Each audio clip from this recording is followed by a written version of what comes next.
Hi, this is Miss Lisa, the sewing lady of Pinellas Park, Florida, USA. Today, we're finally going to pin our pattern onto our fabric. I hope you bought enough fabric. I think I may have covered this. If I didn't and you haven't bought your fabric, always figure for a dress that it is 2 lengths of where you want the dress to end and up to your neck plus 3 inches. So you can measure that much. For me, I could do easily 45 inches each, and that gives me extra fabric. So that's end up 90 inches, and then you divide it by 3, that's 30, that's not quite 36, or 40 for you centimeter folks, but you'll get the gist of what to do with it. Okay, I'm going to start pinning today. And by the way, you probably noticed I'm not wearing my glasses. Well, guess what broke? Yeah, I mean, one thing I really should have to drive with. So, our cameraman David is doing the driving until I get my glasses fixed. But it doesn't stop me from teaching you how to put a pattern to fabric. Now, I already have my fabric laid out, but I want to make a point to you. When you lay out your fabric, you want to make sure that these edges are right up against each other.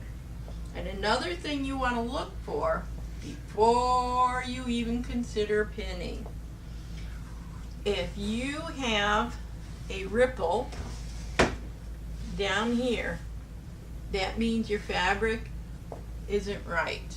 And sometimes you have to pull the top fabric to the left or the top fabric to the right until it doesn't have that ripple effect.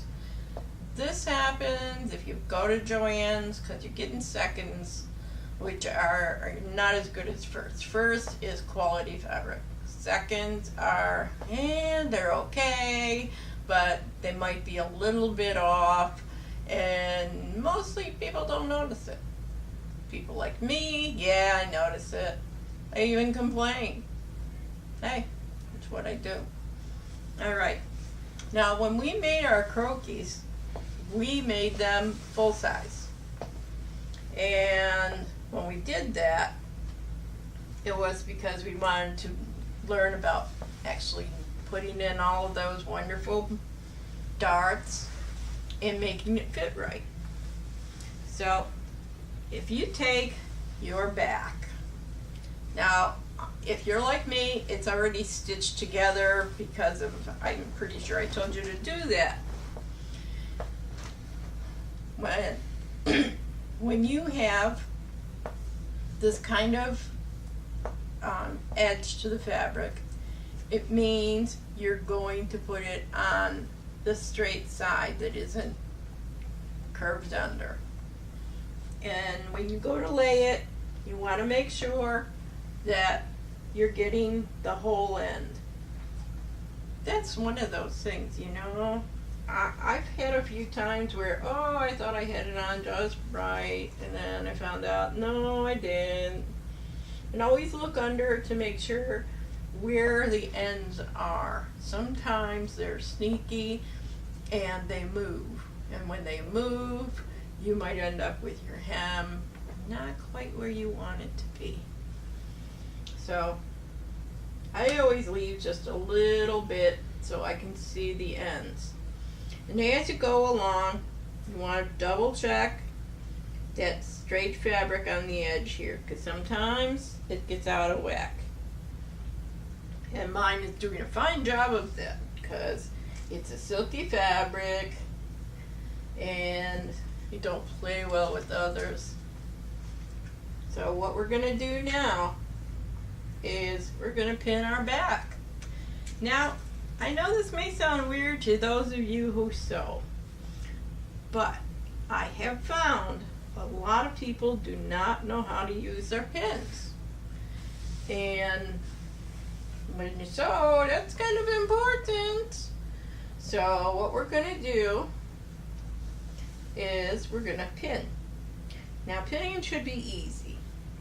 And I know I have some methods that aren't perfect for everyone who has some, but I'm here to tell you, I've worked factory work with fabric, and there's a lot of shortcuts that we're expected to do.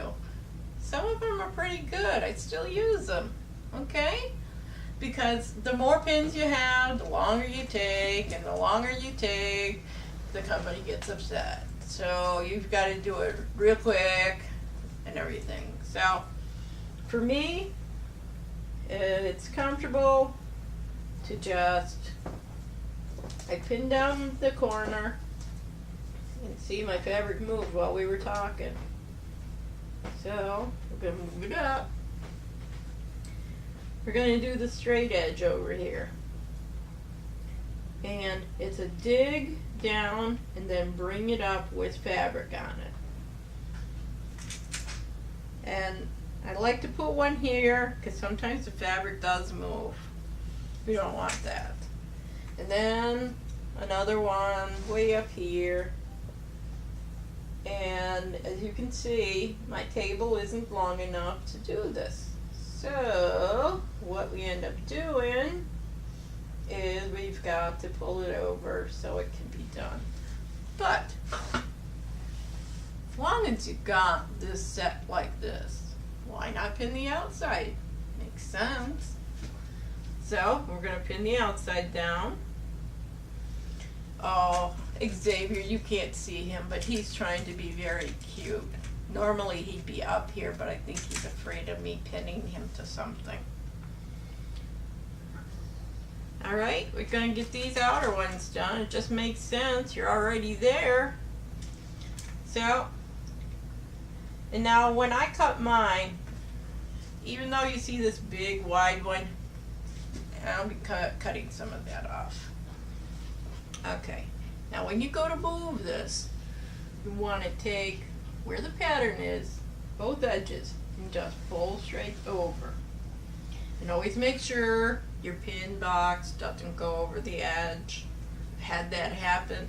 What a mess. It takes forever. You get your fingers all bloody because you're trying to pick them up. That's why you should own a magnet. Alright, now just in moving it that little bit, just a piece of fabric came a little bit loose. So we gotta pin that in. And let's see, we're up here. Alright, now we're doing the collar area, and I do have mine penciled in a little different, so I'm going to pin lower, and the shoulder area is usually good for one. Then you start coming down this way. Wherever you have a curve, you want a pin. Why? Because that's where all mistakes are made. Honestly, it's true. Because that's where the bias is. And if you don't take care of your bias won't take care of you. So, you always need to pin any curve you get. Then, the next fun begins. We're going to move on to doing the front of the dress. And we're just doing pinning today. As you know, I had problems with my Facebook page. Somebody hacked me, and it left us doing our show on Thursday, which I don't like to do. I really don't. I would prefer if I got it done Sunday, but there are times where, well, you just can't do it because there's other commitments. But you guys are a commitment, so I don't feel like I'm not recognizing that. So I pulled my fabric up, and I have a fabric that I can put my design, my dress either way. I mean, I can have it so the pattern is going this way, or I can flip it and have the pattern going that way. For mine, I'm going to flip it and see how much of it fits up in here. It could work, it could not work. Sometimes it does, sometimes it doesn't. What do you do? So I'm going to move this down just a little more just to give us some extra room for everything. And lining up the edges again. You'll find you do that a lot. I don't recommend the idea of pinning down the edge when you're doing patterns because you want to get stuck with pins a lot. That's when you do it. Plus they get in the way. You know, you're coming along and you're pinning stuff and hey, there's a pin here already, I think. So, we're folding these in half because when you do this, everybody does it this way. They do have it so it's 1/4 of the pattern. Now, if you're one of those people that would rather use the whole piece, then you have to open your fabric and lay it flat. One of the good reasons about doing it this way, it's not so hard to find an area to do the cutting. This isn't bad. I mean, it could be a little higher. But do it on the floor a few times. You'll understand why. No. If you're very young, you still can do it on the floor. If you're over 30, you think twice. It's bad for the back. Okay, now we're going to pin this on. And I don't like to waste fabric, okay? So that's why I shove everything as close as it can be. I know for those of you who use the commercial patterns, they show you pictures and they've got like this much space between them. That's crazy. Do you know how much extra fabric you're using? Well, actually wasting. So we're going to pin this just like we did the other one. And Miss Lisa's got to remember what she did because I got lines everywhere.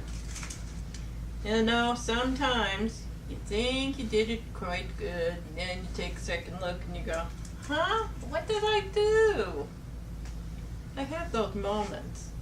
Everybody makes fun of me because I can't remember stuff, but hey, got a lot on my mind. Pretty soon, you know, I'll be a little less busy. So that's going to help a lot. So I'm going to pin right along. And we're going to get down here to the end. Now, I'm not going to go all the way to the end. Well, no, actually, I take that back. I'm going to go all the way to the end. And here I go. I forgot a few places. Always try to get this one down front. It's a tough one. And because you got a curve, you always want to have a pin there. And here's that other curve. You want to make sure there's one there. And you just throw this one in just because. Alright. Move it all down. Then, make sure this end is where it's supposed to be. And make sure your piece is still together. I have done this a few times and found, oh my, it didn't stay in place, so I ended up cutting it wrong. And, oh, it's such a hassle. When you're doing the folded edge, it's better to have a few pins in than not. If there's a place you're going to make a mistake, that'll do it. So pinning these down is a good thing. Now that they didn't like it when we did it in production. So, but we're not doing this for a business right now, are we? So we can do what we want. And what we want is to get it pinned. So this is where I'm going to end because basically I'm very tired. So this is going to be the end of the episode. Next time we're going to finish pinning. We got 2 more pieces, 4 more pieces to go. But at the end of the episode, and I need your help. I need you to like us, And then I need you to subscribe. It's free. And then I want you to ring the bell so you can know when my episodes come out. And now, what I have freely been given to me, I freely give to the world. Thank you.